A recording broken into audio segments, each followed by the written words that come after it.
Assalamualaikum warahmatullahi wabarakatuh. Perkenalkan, nama saya Sri Wahyuni dari kelas K321 MNR dengan prodi manajemen dari Universitas Teknologi Digital Bandung. Pada kesempatan kali ini, izinkan saya menyampaikan sebuah materi untuk memenuhi tugas UAS pengantar bisnis. Baik teman-teman, sebelum melanjutkan pembahasan ke materi yang selanjutnya, saya akan sedikit menjelaskan tentang apa itu pengantar bisnis. Pengantar bisnis merupakan salah satu ilmu dasar yang diberikan kepada mahasiswa dengan tujuan untuk membentuk pemahaman mendasar mengenai bisnis. Nah, adapun manfaat mempelajari pengantar ilmu bisnis itu yang pertama, kerja efektif. Kita dapat bekerja secara efektif dan efisien.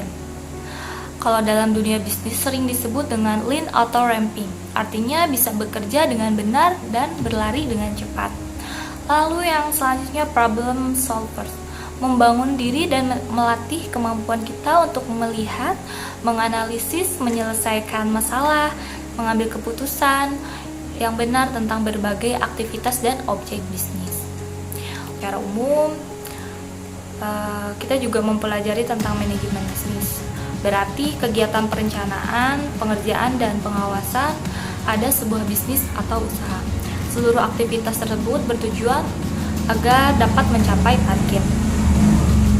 Nah, pengertian lain dari kegiatan ini bisa juga berupa usaha yang disengaja dijalankan berdasarkan rencana demi mencapai sebuah target penjualan.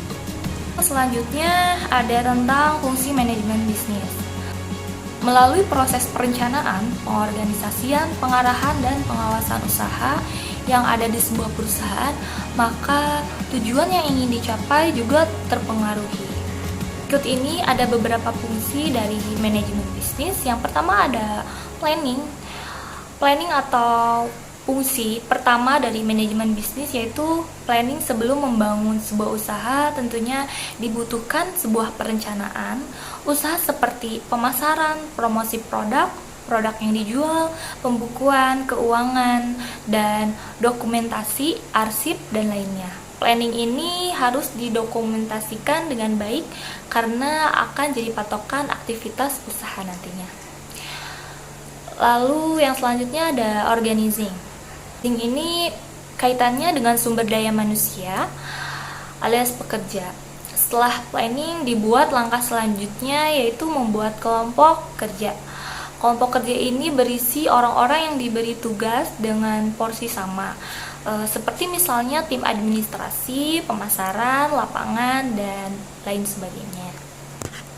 Lalu yang selanjutnya ada staffing. Staffing itu mencakup seluruh sumber daya yang dimiliki perusahaan seperti mesin, bahan baku, sarana pendukung, dan lainnya. Lalu yang selanjutnya ada directing. Fungsi keempat dari manajemen adalah directing yang erat kaitannya dengan pengarahan. Di sini tindakan pimpinan memegang posisi penting sebagai penyemangat tim agar bekerja sesuai perencanaan. Dan yang terakhir ada controlling. Controlling ini merupakan pengawasan apakah sistem kerja telah dilaksanakan dengan sesuai atau tidak. Nah, dengan controlling ini akan terlihat nih poin-poin mana yang harus dievaluasi dan dicatat. Sekaligus juga dapat terlihat hambatan-hambatan yang ada. Teman-teman, untuk yang selanjutnya itu selama kita belajar 1 semester ini tentang pengantar bisnis, kita juga mempelajari tentang manajemen pemasaran atau yang sering disebut marketing management. Merupakan salah satu jenis manajemen yang dibutuhkan untuk semua bisnis. Nah, marketing manajemen ini menyangkut produk atau jasa agar lebih dikenal konsumen. Oleh sebab itu, pihak perusahaan harus mengerti, dikursuskan lengkap terkait manajemen marketing ini. Nah, manajemen pemasaran juga sebuah organisasi atau perusahaan karena berkontribusi banyak hal untuk kelancaran proses pemasaran produk. Manajemen pemasaran juga bertugas mengukur dan menganalisis strategi proses pemasaran suatu perusahaan maupun organisasi. Yang selanjutnya itu mengenai manajemen keuangan, mencakup berbagai kegiatan seperti penganggaran, perencanaan keuangan, pengelolaan kas, pengelolaan investasi, pembiayaan, pengendalian biaya, dan analisis kinerja keuangan. Tujuan utama dari manajemen keuangan ini untuk memastikan bahwa perusahaan memiliki sumber daya keuangan yang cukup untuk membiayai operasinya, serta memaksimalkan nilai perusahaan bagi para pemangku kepentingan. Dalam konteks bisnis, manajemen keuangan bertujuan untuk memaksimalkan keuntungan dan mengurangi resiko keuangan. Kita juga mempelajari mengenai tentang manajemen sumber daya manusia atau SDM, yaitu pengembangan sumber daya manusia yang berfungsi melakukan perencanaan sumber daya manusia, penerapan, perekrutan, pelatihan, pengembangan karir karyawan atau pegawai, serta melakukan inisiatif terhadap pengembangan organisasional sebuah organisasi atau perusahaan. Tidak ada perusahaan yang tidak membutuhkan manajemen sumber daya manusia, atau istilah kerennya itu human resource. Bagian human resource itulah yang bertanggung jawab untuk mengurus berbagai kebutuhan perusahaan yang terkait dengan sumber daya manusia atau SDM, termasuk di dalam ada manajemen sumber daya manusia.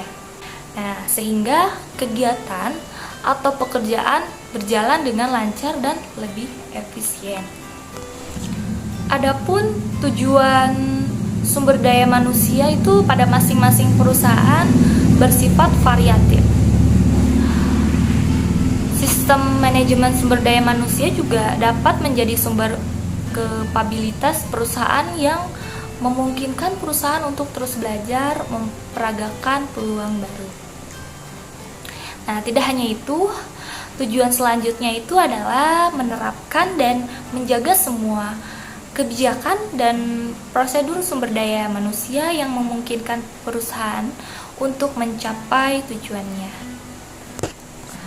Peranan adanya MSDM ini secara garis besar itu untuk mencapai tujuan perusahaan yang melibatkan tenaga kerja manusia yang ada di dalamnya, yang bukan hanya cakap terampil namun juga harus memiliki kemauan serta kesungguhan dalam bekerja secara efektif dan efisien. Baik,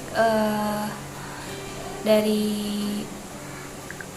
pembahasan yang tadi saya sampaikan, adapun tujuan belajar mengenai pengantar bisnis di sini ialah karena di setiap negara pasti kita menemukan orang yang berbisnis.